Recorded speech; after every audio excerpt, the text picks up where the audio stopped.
Okay, today I'm going to do the presentation I just recently gave in Fort Lauderdale to the International Light Association. And you people who've studied Cosolargy will understand a lot more of this than people who haven't. We have a study in our Jamila University called Transformation of Man Through Archetypal Symbols. Do you all remember that book? And so this is going to explain a little bit the relationship of light, sound, cymatics, and so forth. And then at the end, we'll get into some even better stuff. Okay, so we'll start with archetypes. An archetype can be defined as a communication, pattern, or behavior, or prototype model, which may be emulated, that is an active form or function that is replicated, imitated, mirrored, or that engenders similar patterns of form and or function. Such replications are said to be canonic in that they occur with mathematical regularity and often in chains. And here we see some typical archetypal patterns. We've got the Vesica Piscis, two circles joined. We have the triangulation that grows harmonically. Fundamental, it's octave, and your third is the harmonic. Here we have a photism that some of us can see sometimes, right? Here's a sunburst with a geodesic dome in the middle. And then these other symbols you recognize, the flower of life, this Native American symbol that's found in North America, South America, and Central America. Here's the Enneagram of the Essenes, the Om symbol of India, and the Celtic Gaelic cross, which is a sunburst. These are archetypal symbols, right? Okay, the more common philosophical idea is Platonic and refers to pure forms embodying fundamental characteristics, as in sacred geometry, where third-dimensional solids may best be classified as essential elements of materiality, and is found in Art Buckminster Fuller's Grand Design Science of Synergetics. Archetypes are also viewed in Jungian psychology as collectively inherited unconscious ideas, patterns of thought, imagery universally present in the human psyche, or as Yuki might say, in Ma. These may be either symbols or parts of the entity, such as the anima that engenders images. In the arts and literature, archetypes are defined as constantly recurring symbols or motives. For example, in music, painting, sculpture, architecture, dance, or mythology, characters, ideas, functions, and actions sharing similarities. The term is also used in numerous other areas, including comparative anthropology, system dynamics, organizational learning, and holistic analysis. Therefore, archetypes are universal, primal, mathematical, geometric, symbolic, formal, all-pervasive, and essential information factors encoded within human consciousness, affecting all aspects of our physical, psychic, and spiritual being. Such symbols and patterns are also believed to be in part genetic and imbued with higher dimensional numinosity. For example, quantum fields, fourth dimensional fields, empower the third dimension with dynamic patterning and information factors not generally understood or perceived in human consciousness. Now, cymatics. The word cymatics derives etymologically from the Greek word chyma, meaning wave. Scientifically, cymatics is the study of visible sound and vibrations, a subset of modal vibrational phenomena. The modern term was coined by the Swiss researcher Hans Jenny, who vibrated the surfaces of plates, diaphragms, or membranes with frequencies generated via a piezoelectric sound transducing mechanism, a quartz crystal. Regions of lycopodium spores, pastes, and liquids were observed to create 2- and 3-dimensional geometries, forms, and patterns via such acoustical displacement. However, similar experiments already had been performed by Art Buckminster Fuller, who took inflated balloons, covered with oils and powders, and by resonating them with sound, was able to obtain geometric grid networks, geodesics, on the surfaces, patterns that became the basis for his development of synergetic geodesic science. The first scientist in Europe to document the basic science was Ernst Chladni, a German physicist and musician who studied acoustics, including research on vibrating plates and calculating the speed of sound in air, water, and various gases. Perhaps his best-known achievement was establishing the technique of showing various nodes or modes of vibration on a rigid surface, wherein substances like flour or sand on a plate are divided into regions that vibrate in opposite directions and are bounded by lines or the nodes where no vibrations occur. Further, via the use of circular, square, and rectangular vibrating plates, and by dampening them at different points, for example, on the edge of the plate with his finger, he was able to demonstrate control over the nodal lines, producing the geometric patterns. And here we see Chladni's vibrating plate with the powders and a violin bow, where you would stroke the side of the plate to obtain patterns of the sound in the powders. And at the bottom, some of his patterns, more complex. And then over to the right, you see one of the pages from his books trying to categorize the different harmonic patterns of the sound. So if we were taking Bruce's harmonics and you were looking at them on a vibrating plate, you could actually see even better this idea of the octave becoming a fifth, becoming a third, following the numerology of acoustics. However, it was certainly Yenny who directly extended Chladni's research, conducting rigorous experiments with liquids using oscillators with precise calibration of audio signals as he began to classify the myriad types of periodic phenomena made visible as cymatic formations. Yenny also employed as media a wide variety of powders, club moss, quartz sand, and liquid glycerin and water, and even with light reflected in a single drop of water containing fine particles reflecting the light source. And you can see over to the right there, Yenny in his laboratory and some of the patterns that he was creating. The one on the bottom right is actually in one drop of water, a sound wave in one drop of water. There have been numerous other researchers in cymatics since the eras of Fuller, Chladni, and Yenny. In recent times, our good friend, the English acoustician John Stuart Reid, has invented the Cyma Scope, an instrument that allows far more precise visualization of these wavefront images on either a vibrating diaphragm or in a dish of water. His first perfected model was unveiled in 2006 at a sound healing conference held in Atlanta, Georgia, that both Rebecca and I attended, a unit since built by Reid with improved designs and advanced capabilities. Mention should also be made of Alexander Lauterwasser, the German photographer who has documented a great many cymatic images in his publications. You might want to look into his books, they're beautiful books. Okay. During 1975, while at the University of Washington, then later at our research facilities here at Steamboat Healing Center, I also began studying cymatics.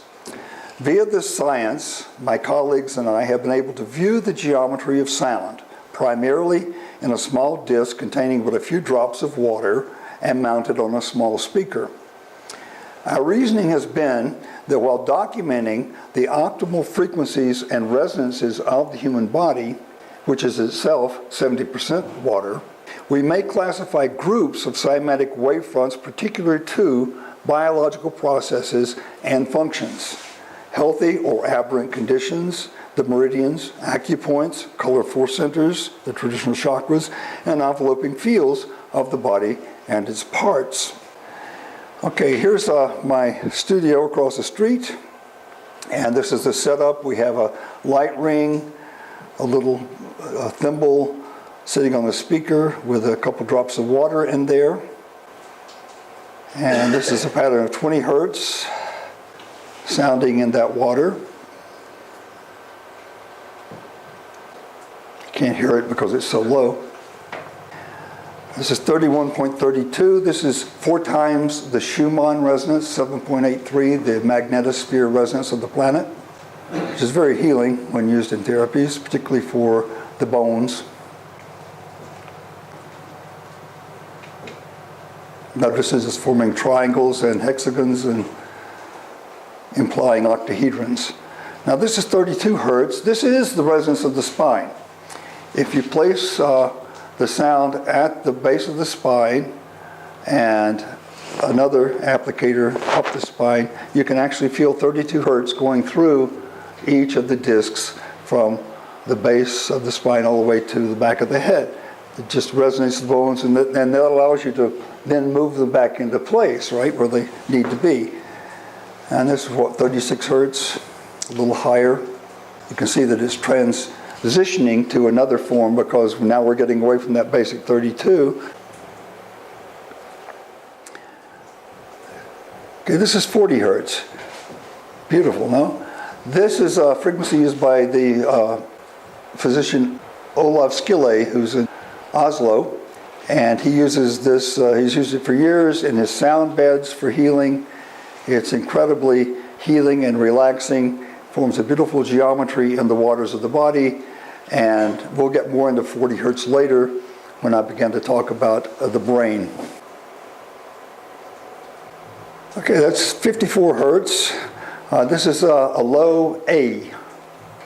In the natural overtone series, 54 is a naturally occurring numerical multiple. It's 3 times 2 times 3 cubed, or 3 times 27. And this is 64 hertz, twice the 32, resonance of the spine. This is 72 hertz, a good D in music. 72 is a very common frequency found in many world music. It's a tuning often used as a fundamental in India and particularly in the Middle East. The Zoroastrians use 72 hertz as their basic tuning, and they wear a sacred thread with 72 colors. 73, this is a frequency used by the French physician Paul Nogier, who developed the science of putting sound on the ear, auricular acupuncture, putting sound on different points of the ear, and he found that 73 was a universal trigger mechanism on the ear. I love this one. This is 90 hertz, and you see it forms a beautiful kind of a solar cross. 90 hertz is the beginning of the beta endorphin triggering range in the brain. 90 to 111 hertz is the triggering range to trigger beta endorphins. 96 is G, that's in the same range. This is the pitch we sing on Sol. And when we do our resonances at sunrise, for example, we're singing on this pitch when we do the Sol. I should also mention that a lot of the ancient temples, like the Great Pyramid, Stonehenge, Newgrange, Chinese temples, etc., kivas in Western America, Southwestern America, often have frequencies around 90 to 96 hertz as their reverberation rate inside the chamber. So 111, the top of the beta endorphin range. And as I say there, 90 to 111 hertz is the beta endorphin triggering range in the brain. So when we use sounds combinations that have these frequencies in there and use them on the nervous system, it can stimulate beta endorphin production. Okay, early on we began employing the frequency arrays, commutations used in the cymatic therapy developed and documented by Sir Dr. Peter Guy Manners in England during the last century and as practiced at his holistic clinic in Evesham, England.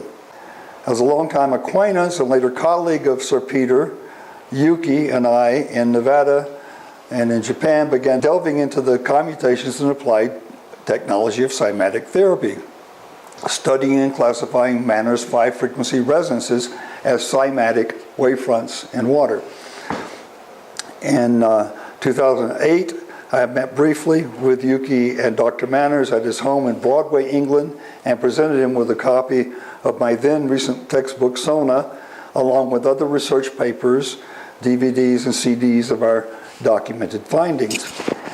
Manners immediately perceived that we were taking an even more comprehensive and empirical approach in building and applying the acoustical commutations. Further, he was pleased that we were using synchronized sound, light, color, water, and subtle energies in our new arts, sciences, and technologies designated as Sonatherapy that we practice here at the Healing Center. And here's Dr. Manners on my side there in his home in Broadway.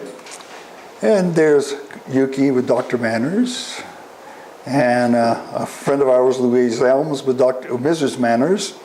And there's Yuki with John Reed, the inventor of the Cyma Scope, when we visited with him in his home in the North Lake Country. At the end of over half a century's research and development, Manners had built some 800 commutations, arrays that have proved beneficial in therapies. We showed him the listings we had developed and documented in case studies, basic tones and combinations numbering some 2,500, which we believe should be included in treatments. It was then that Dr. Manners rather passed the mantle and insisted we take his discoveries forward via our own facilities in the United States and with Yuki in Japan, of course. Using the principles of Art Buckminster Fuller's synergetics, we have discovered that acoustical arrays that we call sonations, similar to those of Manners, can be designed that are harmonically coherent, geodesic, and based upon and pulsed at infrasonic fundamentals that are easily and rapidly absorbed by the body and its quantum fields in the amelioration of pain and improved self-healing. Now, what do we mean by harmonically coherent geodesic? Well, you've seen a geodesic dome, right? You all know what a geodesic dome is? Yeah. Okay. Buckminster Fuller said it takes 5 frequencies to create a geodesic dome, a minimum of 5 or more. Why? Because those 5 allow you to triangulate and create the structure that is basically indestructible. You can drop a bomb on a dome and it's going to have to be a pretty good bomb to do much damage because it's so strong. So this is what we're doing with the sound. We're using 5 frequencies to make that geodesic wavefront, and Dr. Manners actually made that discovery that it took 5 to do this. And it's since been confirmed by lots of other people. I met a fellow at a conference in Bulgaria who said, oh yes, but I think it takes 6. So I said, well, but we're using 6 because when we have the 5, we're tuning each of the frequencies harmonically to a fundamental. So every tone is a multiple of, say, 2 hertz, can be divided by 2. So they're all harmonic with that fundamental. And then we pulse or pan that sound at 2 hertz. And since we're using stereo, we can even go from speaker to speaker to speaker. So we can go very slowly with infrasonic rates, or we can go very fast.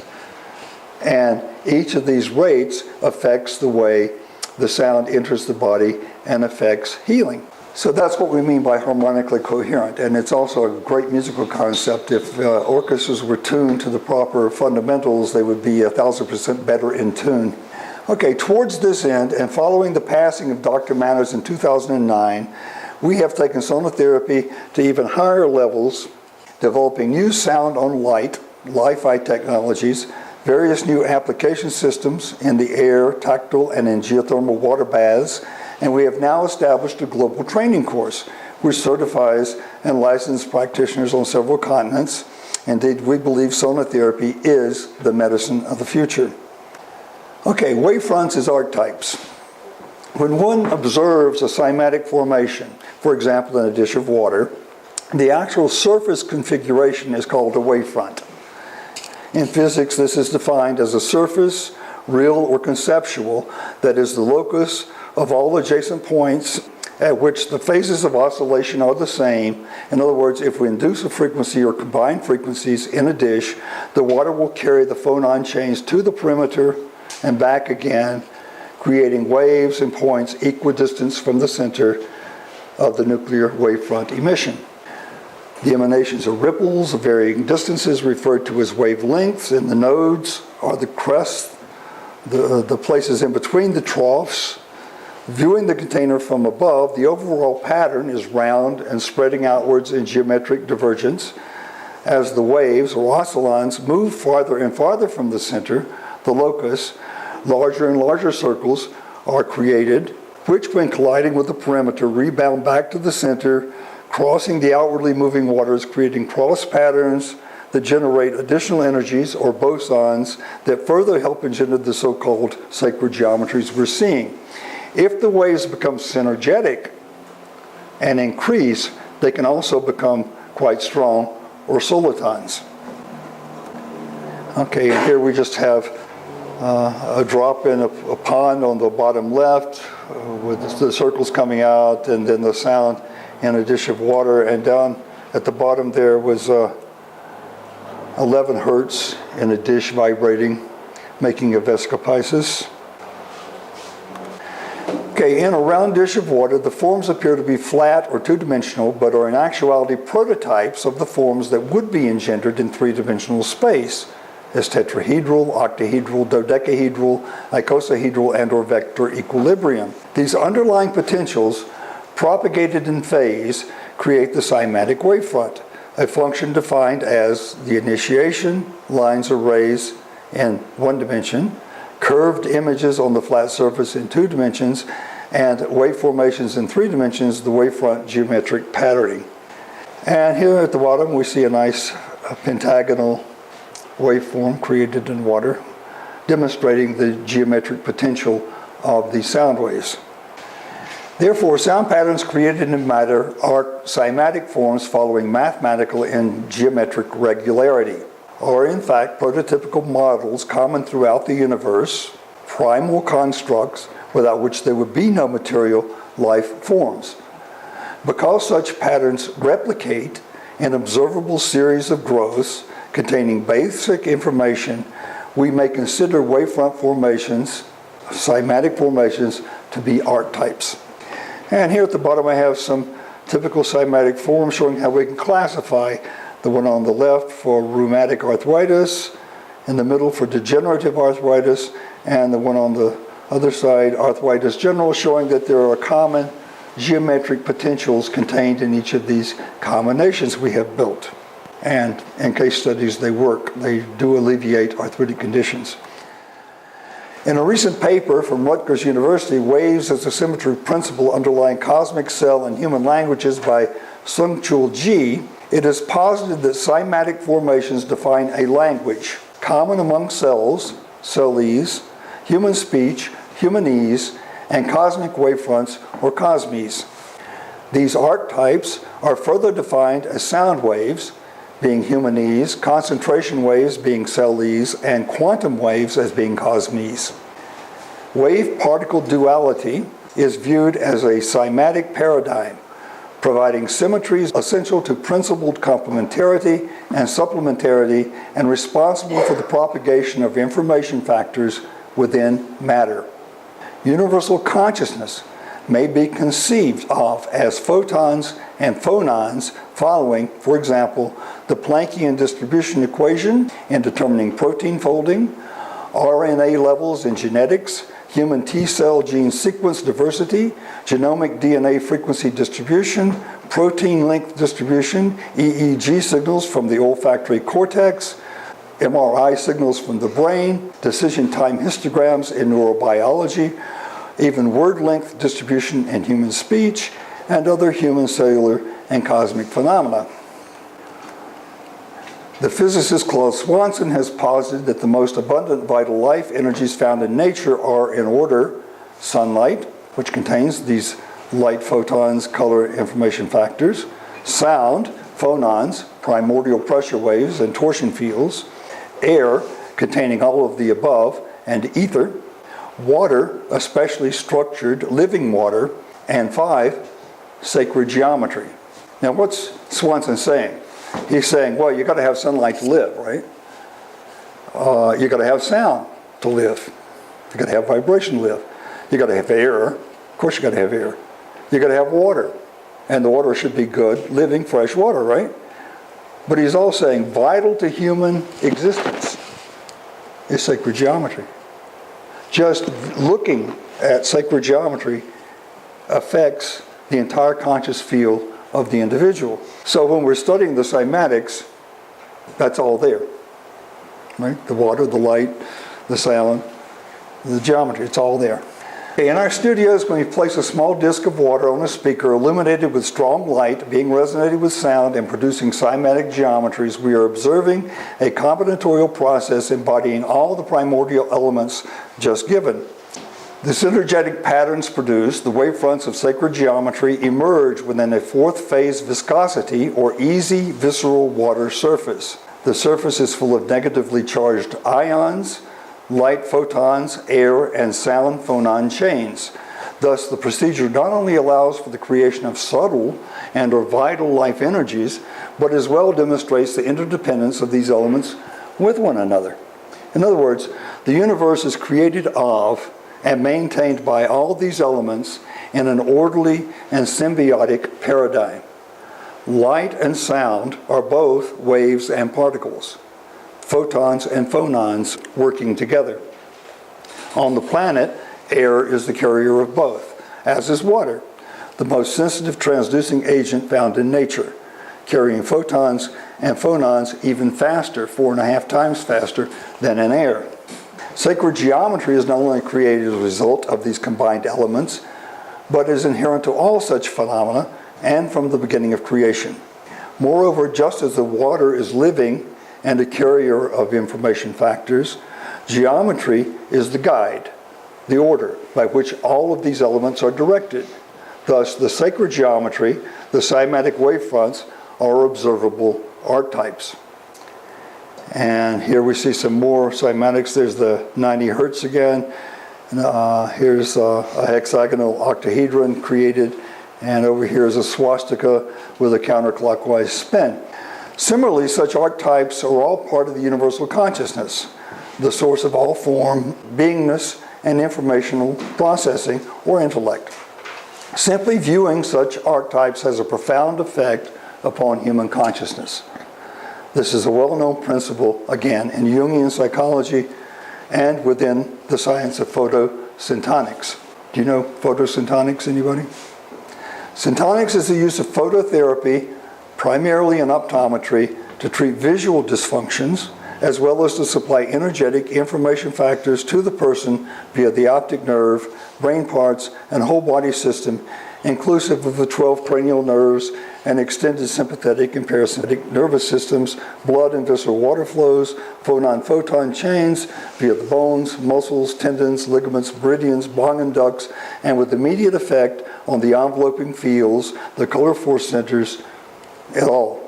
This is to say, everything a person sees and hears has immediate effect upon the entire entity. Even the simplest of images or acoustic wavefronts contains a myriad of information factors reflecting upon and absorbing into the person, primarily via the eyes and optic pathway, in the ears or on the skin, but also beneath the level of human consciousness on all other parts receiving the wavefronts projected from that image or acoustic source. Now, the mechanics of syntonic affectation within the entity. The microtubules in brain cells follow megahertz resonances that beat or pulse, pan, at approximately 40 hertz, which is the gamma meditation state, attenuating the ballistic coherence megahertz in the microtubules. 40 hertz is a base pulse tone fundamental that we just saw with Olive Skillet, universally recognized healing pulsation which links with quantum periods per second of consciousness.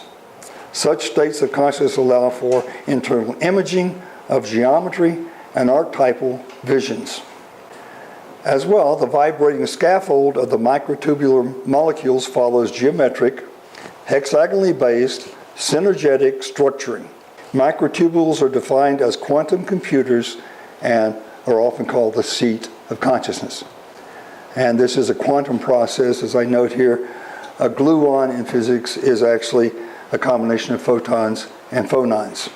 Further, ocular tissues are predominantly water, such being EZ, or exclusion zone fourth phase viscosity, carrying photons and phonons along the optic pathway and into the brain tissues 4.3 times faster than in air. This water is the photoacceptor and energy storage medium employed. And over here we have diagrams of the microtubules in the frontal lobe following synergetic geometry and resonating at 40 hertz. So why do Buddhist monks spend 30 years trying to get their brain waves to 40 hertz? Because they can turn on the frontal lobe, which then affect the pineal, the pituitary, the 12 cranial nerves, and spur consciousness of vision. Okay, here's a young lady, 13 years old, being treated with pulsed yellow light and sound syntonically. In other words, we're shining the light in her eyes. Myopic syndrome had led to higher and higher corrective lens prescriptions. The condition was removed as a result of proper yellow light in the eyes, synchronized with specially designed sonations for the eyes, optic nerve, vagus nerve, and the syntic network connecting midbrain to the solar plexus. Following clearing of that network, this girl never had to wear glasses again. Now in her mid-20s, she has graduated college at the top of her class and is not emotionally blocked at all. And that's our granddaughter, Marie. Okay, wavefronts of light. All life is generated, sustained, and eventually transmuted by wavefronts of light emanating from our parent sun.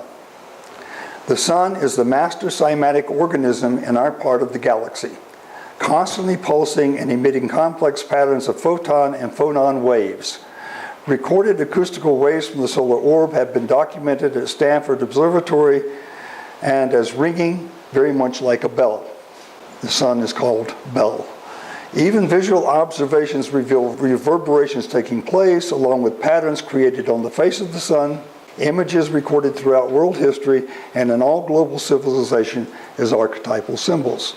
Cymatic images have also been obtained of acoustic vibrations coming from the solar orb, one by the researchers at Stanford, another by the researcher John Reed, mentioned earlier, and also now NASA has come up with some of these recordings and cymatic patterns. And here's the cymatic rendering in water by John Reed, showing a flower with 28 petals, indicating a harmonic of 7 times 2 times 2 hertz basis.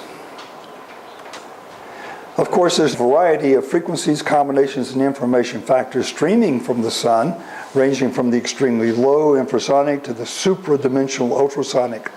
While scientists can measure some of these, such as low pulsations, radio waves, X-rays, and the like, our human perception is generally limited to the color spectrum and general sensitivity to infrared and ultraviolet effects. Cymatic imaging of frequencies outside the audible range is simply not possible via current technologies. However, we should understand that no matter the frequency range, wavefronts coming from the sun are generating archetypal patterns, responsible for all life. Among the ancients, these patterns were said to emerge from the locus of the sun, or the solar logos, the word. This is to say, information factors emerge from the nucleus and spread outward through the entire orb, thence to the earth via the enveloping solar field or the magnetosphere. Okay, so as mentioned, in 1975, I began studies in perception, synergetics, cymatics, Cosolargy, archetypal imagery, psychology, various fields of music, music therapy, sound healing being practiced, and so forth. By the 1990s, we at Cosolargy International here had fully developed the therapy using sound, light, color, water, sacred geometry, and subtle energies called Sonatherapy. The scientific basis of Sonatherapy is vibrational.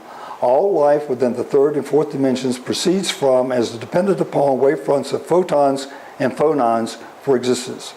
Photon and phonon wave and particle structuring is multidimensional, a priori quantum, while on the physical level organization follows synergetic geometry.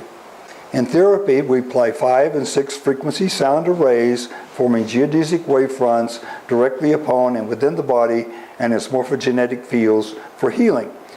We refer to our specially designed sonations as wavefront bioresonance combinations, designed to nurture the individual's inherent vibrational processes and functions at their optimal or signature rates. The key to such combinations lies in the fact that our sonations are synergetic, coherently harmonic, and are readily absorbed by the body and its quantum fields. We also play the sonations in geothermal foot baths and pools for increased absorption, and we synchronize the light and color applications with the sound in an extremely precise manner. Sonatherapy has been offered at Steamboat in Nevada for the past 2 decades, and we have hundreds of successful case studies on file. And here we have some pictures of me with a student treating a patient, general treatment on the knees, using a yellow-orange light pulsing with the sound, and then working on facial tone with sonations in the near-infrared range. Our hallway at Steamboat Center is irradiated with colors of the spectrum. Each light unit is wired with the sonar light system that places sound or music on the light beams. These frequencies of music are not heard, but they may become audible if a photocell is attached to a speaker and placed under the lights.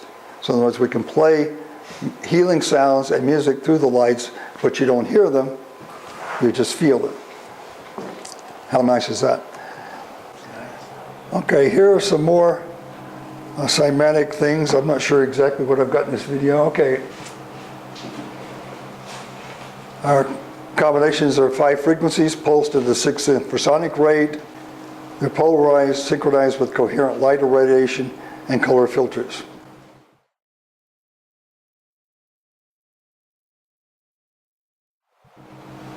Okay, this is the sound you're hearing. Can you turn this up here? Sure. The sound you're hearing is called etheric field, and those are the frequencies being pulsed at the Nogier rate of 1.140625, and you'll notice that each of those frequencies is a multiple of that base fundamental. And here we're treating Rebecca for bronchial congestion.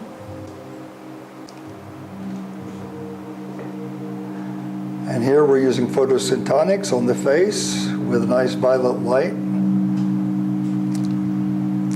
pulsed in sync with the sound. So this is the kind of stuff we do. I'm going to cut this short and move on. Okay, Jean Savoy. The founder of Cosolargy International, Jean Savoy, was the American explorer, author, religious leader, and theologian who served as head bishop of the International Community of Christ from 1971 until his passing in 2007. He rose to prominence as one of the premier explorers of Peru in the 1960s through 2007, discovering over 40 cities of the lost Chachapoya civilization in the eastern Andes, bringing to light Peru's more important archaeological sites, including Gran Pajitan, the last refuge of the Incas, Gran Valaya, and Gran Sapasoa. From the 1950s until 2007, Jean was the singular figure in the West advancing solar teachings, syntonic sciences, ancient and comparative religions, and the origins of the tripartite physical, psychic, and spiritual entity as a being of light. Cosolargy. The word cosolargy is a combination of the words cosmic, solar, and logos. We work with solar energies that are carriers of cosmic radiation and which deliver information factors known to the ancients as the solar logos, archetypes containing information. All major civilizations in world history were solar cultures, and their well-known religions originally taught, with many still teaching, direct communion with the sun and the cosmos by sun gazing, inflection and reflection, along with numerous related technologies. We may list a few of these civilizations and cultures. In history, they have included ancient India, Australasia, Hinduism, and precursors as discussed in the oldest Vedas from 1700 to 1100 BC. Nice pictures, huh? I just want to sit here and look at them, but we don't have time. Ancient Japan and Oceania, as discussed in the Japanese parahistories, Shinto is Shintao, or the way of the sun. And That middle picture was taken when we were at Lake Biwa in 2015 and did a ceremony to purify the waters with Yuki leading us. Egypt in pre-dynastic Africa, numerous solar schools from 10,500 BC. Ancient Ubaid, Chaldea, Sumer, Babylon, Persians, Zoroastrians, Magi, Nazareans et al. From at least 11,000 BC. Ancient China, the Uyghurs, the Ainu, others from at least 10,500 BC, which was the end of the last ice age, right? We don't know who was doing all this before the last ice age, but there were obviously people doing it. Buddhism, Shingon and Theravadic cultures from 600 BC forward. Brahmanism, Chaldeans, Ubaid, and earlier cultures in northern India, Ukraine, Caucasus region, Europe. Okay, here's the Chandogya Upanishad. If you know the Vedas, yonder sun is verily the honey of the gods. Heaven is the crossbeam. The mid-region is the honeycomb. The particles in the rays are the eggs. Sound familiar? And here we have the electromagnetic fields coming off the sun in physics. Here we have the geodesic dome of Buckminster Fuller. And here we have the honeycomb, which is also hexagonal packaging, or the eggs, synergetic eggs. Essenes at Qumran and Alexandria, Therapeutes, Theravadas, early Nazareans, Essene Christians and Jews, Gnostics, Assyrians, Aramaeans, Galatians, Phoenicians, Greeks, et al. And here we have Yeshua the Essene, Qumran, Israel, home of the Essenes, Essenes at dawn by the Dead Sea, waiting the rising of the sun, and ancient Alexandria at Egypt, where the Buddhist and the Essene, Jewish Essenes, worked together and established therapeutic medicine. That's why they were called therapeutes. Roman Empire, Mithraism and the solar Christ. We all are familiar with the solar origins, the Mithraic traditions of the Catholic Church and all of its offshoots. Ancient Scandinavia, Scotland, Ireland, Wales, England, Spain, Gaul, Malta, North Africa, Mediterranean cultures, etc. So here we have Newgrange and Stonehenge and Glastonbury Stone Circle, all solar religions. Native American cultures, North and South, since the last Ice Age. So pick one. The archetypal spider symbol of the Native America is representative of the Earth's solar field from the sun, the magnetosphere, and is part of the sun dance ceremonial layout and ritual performance. So here we have the spider woman, and here we have the magnetosphere from the sun, and here we have the sun dance circle laid out in the spider dance. Okay, so Cosolargy International was established around 1962 in Peru and is the parent of Soma Therapy. Our School of Light has been introducing students of Jamilian University to the arts, sciences, and technologies of the system of Cosolargy via a global training program since its inception 56 years ago. And here we are at the Church of the Americas, taking the sun. Here's the towers at the Church of the America that we built. And here's our sanctuary. Well, you can see the towers in the distance, chapter house up here. Here we are playing singing bowls at sunrise. Here I am at the bell table looking like a Ku Klux Klan person. Here we are at Lake Biwa when we did the water purification ceremonies with our community there, which worked, by the way. Okay, the system of Cosolargy incorporates sun viewing photosyntonics, recognized by the American Optometry Society, light and sound and color radiations, activization of the third, fourth, and fifth dimensional fields, all of which lead to increased absorption of information factors contained in the solar and cosmic fields, as well as within the planetary environment. Not only are the color force centers of the individual strengthened, but proper application of solar techniques can lead to development of higher consciousness, intellect, being, and form. Now remember, I was telling people who didn't know this stuff, right? This is the light body, the Buddha body, the Christ personage, the Purusha of the Vedas, the golden man of Taoism, man of light of Zoroastrianism, adept of the Shinto, etc.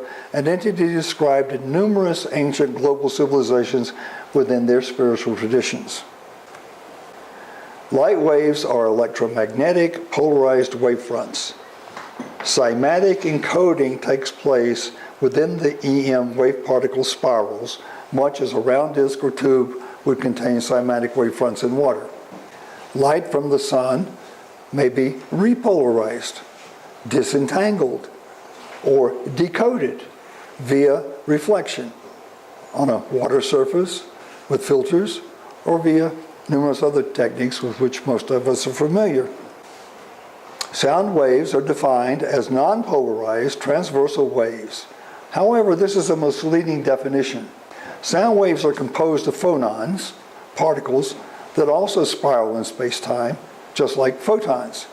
Further, sound waves can become polarized via containment in a cymatic boundary if 5 frequencies are sounding together and share a fundamental harmonic phase field. The wavefront is not only polarized, but coherent as well, similar to a coherent light source. Sonations used in sonotherapy, for example, are coherent constructs and are synchronized with coherent as well as non-coherent light sources, and music performed in harmony with the sun that we do each week must also be specially designed, and has been for the last 40 years. Since the beginning of human history, religious orders have recognized the logical principle of employing bells, singing bowls, harps, gongs, special chants, mantram, prayers, and music to greet the rays of the sun, wavefronts of sound to harmonize with the light of the dawn. This is why we're using the singing bowls, and this is why we're doing our omens. You see, this is what we're talking about. We're trying to cymatically work with those archetypes that are affecting our consciousness, you see? Although we would call it information factors from light beings and God, but those are general definitions, aren't they? Okay, solar cosmic information factors are contained with all wavefronts on the planet originating out of light, which is also vibratory sound, such emanations being the archetypal, sacred geometric formation that provide life to all existence.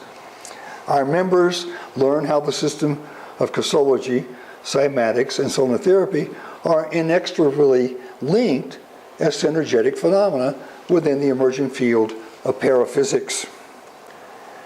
Okay, so here's the courses of study that we offer. I'm not going to go through all that. You all know it, or most of you know it. Okay, the goal of this presentation is to make clear that a new age of light, a new solar condition, a new consciousness is now dawning upon the planet.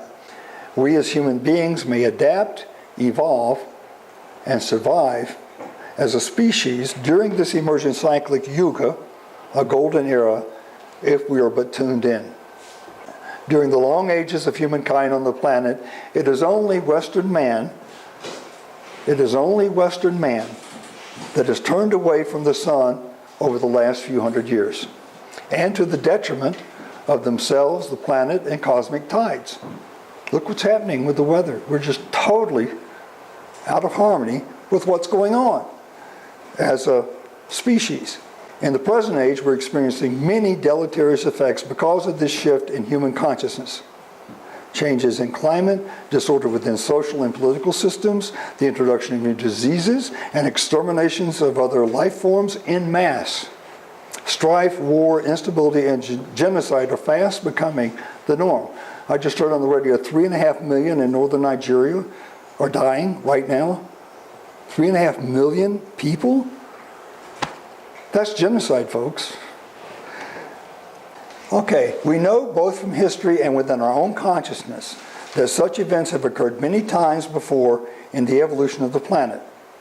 Such may be verified in the oral traditions and recorded histories of virtually all world civilizations, as is evident in the structure of the Earth and its enveloping solar field, as recorded in the memory of the human mind and psyche, and is found within the genetic code of the human organism, an archetypal biophotonic structure. Great sages throughout world history have taught the light from the source that gives life to cosmos, universe, galaxies, solar systems, and our parent sun is pure, orderly, creative, generative, and without blemish. But mankind has chosen to, shall we say, profane these energies, and in so many ways. Planetary conditions and disasters are not caused by accident. They come as a result of our overall detachment and ignorance of the truly superior consciousness present within the light. Along with our failure to no longer commune with the sun and respect the environment it engenders, we also seem to believe that somehow we may manipulate essential wavefronts and determine their effects upon the larger ecosystem and world around us. However, as the ancient Essenes and Therapeutae taught, the sun is a mirror. Behold your face therein. The aberrant consciousness we project is not only returned, it is magnified. Our origins as a life form are evolved from the light. We are solar cosmic entities. However, even though our material existence is temporal and illusory, the light of spiritual consciousness is strong within the species, and we now have the opportunity to evolve back to our original state as perfect beings of light and survive within this new solar age. The universe in which we exist is formed and maintained by multidimensional energies following primordial patterns found within multiple levels of consciousness. Such archetypal imagery may be observed in all of nature as cymatic wavefronts engendered with sound in botany and biology, atomic and quantum physics, cells and molecular structuring, in geophysics, mind, body, and spirit, and in the face of the sun. Wavefronts impinging upon all of us. Absent these organizational fields, no life would even exist. Higher dimensional emissions are responsible for all phenomena in form, intellect, being, and consciousness. It is also an inherent impulse of the individual to constantly scan for information factors in order to survive or to endure. The system of Cosolargy allows for perception and understanding of such wavefronts in light and sound, absorbing and processing information encoded therein. So to reiterate and conclude, communion with the light is essential for health of the entity on the physical, psychological, and spiritual levels. And those interested in studying Sonatherapy should go to sonatherapy.com, and those interested in our School of Light should go to cosolargy.org. And I thank you for your attention.